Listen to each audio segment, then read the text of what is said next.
রাত 10টা বাজে, দেখো এখন বাড়ি ফিরলো।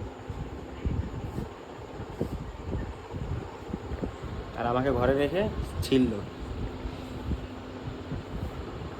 ভালোই আছিস? কালকে দিয়ে আমারও এরকম আড্ডা শুরু হয়ে যাবে। ঠিক আছে, ঠিক আছে, ঠিক আছে, বলে দিলাম তো। সত্যি বন্ধুরা, ভালো মানে সংসার বেশি দিন টেকে না, কোনো দাম নেই। একটা ছেলে শক্ত হয়ে থাকে বলে একটা সম্পর্ক ধরে রাখা যায়, আটকে থাকে। কত সহ্য করা যায়? আজকে এই, আজকে এই, আজকে আমি এই, আজকে ওই, মেয়েদের কোনো দোষ হয় না, সব ছেলেদের দোষ।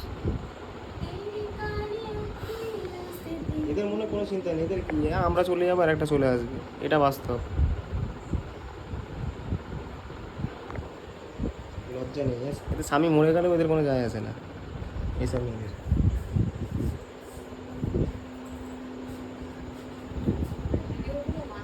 মানে না, আমি বলবো বাস্তব, মানে না আমি তুমি তো বললে আমাকে এইগুলো, অন্য কেউ চলে আসবে, ঠিক সিঁদুর আমার লাল হয়ে যাবে, স্মৃতি লাল হয়ে যাবে, ঠিক শাখা পলা ভালো হয়ে যাবে, বললি তো।